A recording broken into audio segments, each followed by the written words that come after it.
ایک سوال سر جو اسلامی تاریخ کے حوالے سے ہے، بلکہ دو سوال ہیں، میں ان دونوں سوالوں کو اگر آپ اجازت دیں تو میں اکٹھا کر دیتا ہوں کہ سر جو نجاشی تھے انہوں نے ہجرت حبشہ کے وقت مسلمانوں کی بڑی مہمان نوازی کی قبول کیا اور اسے نبی اکرم صلی اللہ علیہ وسلم نے اس عمل کو پسند فرمایا. اور اسی طرح جو حاتم تائی ہیں ان کی بھی بیٹی جب ملنے آئیں تو نبی اکرم صلی اللہ علیہ وسلم نے تعظیم فرمائی ان کی، جبکہ یہ دونوں اشخاص جو تھے یہ اسلام سے پہلے کے مذاہب میں تھے، لیکن اپنے اخلاق کی وجہ سے ان کی طرف ایک پسندیدگی کی نگاہ سے دیکھا جاتا ہے تمام مسلمانوں کی طرف سے بھی.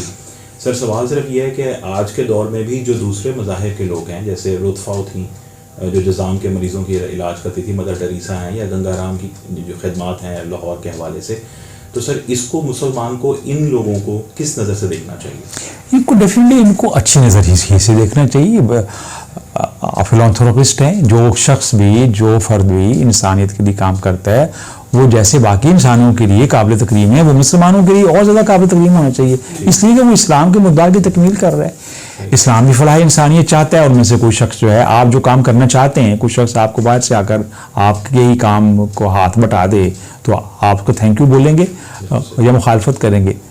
مخالفت کی بات تو نہیں ہے اس میں، یہ نہیں کہ اس میں تو کوئی ایسی اس میں دو رائے نہیں. آپ دیکھیں نا یہاں تک فرمایا گیا ہے، رسول اللہ صلی اللہ علیہ وسلم نے فرمایا کہ جو شخص اپنی قوم میں کسی اچھے مقام پر ہے یا قابل عزت جگہ پر ہے، جب وہ تمہارے پاس آئے تو تم اس کو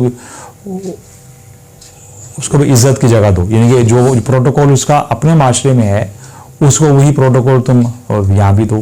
تو دین تو اصل میں دین فطرت ہے. باقی جو ایک فکری بحث ہے نا وہ یہ بات ہے کہ کیا کلمے کے بغیر اخلاق اور خدمات جو ہے وہ برابر ہے کلمے کے نہیں.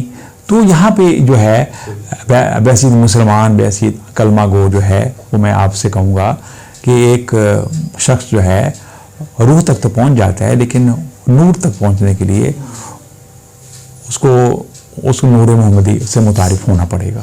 ورنہ ہم یہ کہیں گے کہ وہ روح تک پہنچا، روشنی تک پہنچا، لیکن وہ نور تک نہیں پہنچا. اور وہ سارے کا سارا جسم کی فلاح، جسم کا خوبصورت ہونا، جسم کی خوبصورتی، جسم کی صفائی یہ بھی دین ہے، روح کی صفائی اور یہ بھی دین ہے، نفس کا تزکیہ اور یہ بھی دین ہے. تو وہ تصفیہ قلب بھی دین ہے، تزکیہ نفس بھی دین ہے، تجلی روح بھی دین ہے. اب جو شخص جس مقام پر جہاں تک illuminated ہے وہاں تک قابل تعریف ہے. لیکن اگر آپ اس کو اور اس کو برابر کہتے ہیں تو یہ مناسب بات نہیں ہے. ہاں جی، کیونکہ کچھ لوگ ایسے اس میں یہ کہتے ہیں کہ اصل میں ایک فکری اور ایک نظری بحث ہو جاتی ہے، جس سے پھر نا اور بھی گمراہی جنم دیتے ہیں، جس میں کلمے کی اہمیت کو آپ کم کر دیتے ہیں یہ کہہ کر کہ وہی کام جو آپ کر رہے ہیں وہی جو غیر مسلم بھی کر رہے ہیں. جی بسم اللہ کریں. لیکن بابت ایمانیات کا شعبہ بھی ہے. اب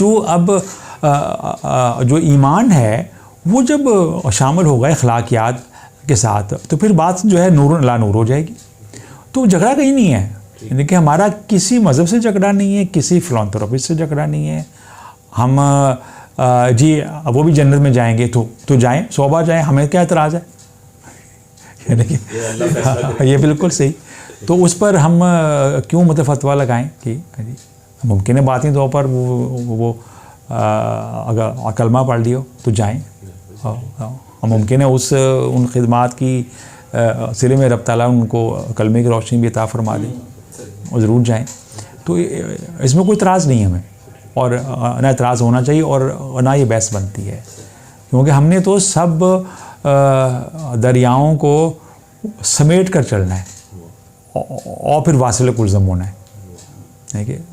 جیسے بابا جی فرمایا کرتے تھے نا، قبلہ واصف علی فاضل رحمۃ اللہ علیہ فرمایا کرتے تھے کہ چھوٹا عقیدہ جو ہے نا وہ لڑتا ہے، بڑا عقیدہ جو ہے نا، بڑا عقیدہ رکھنے والا شخص جو ہے بڑے دروازے کی طرح ہوتا ہے، جو اپنے اندر آنے والوں کو استقبال کرتا ہے.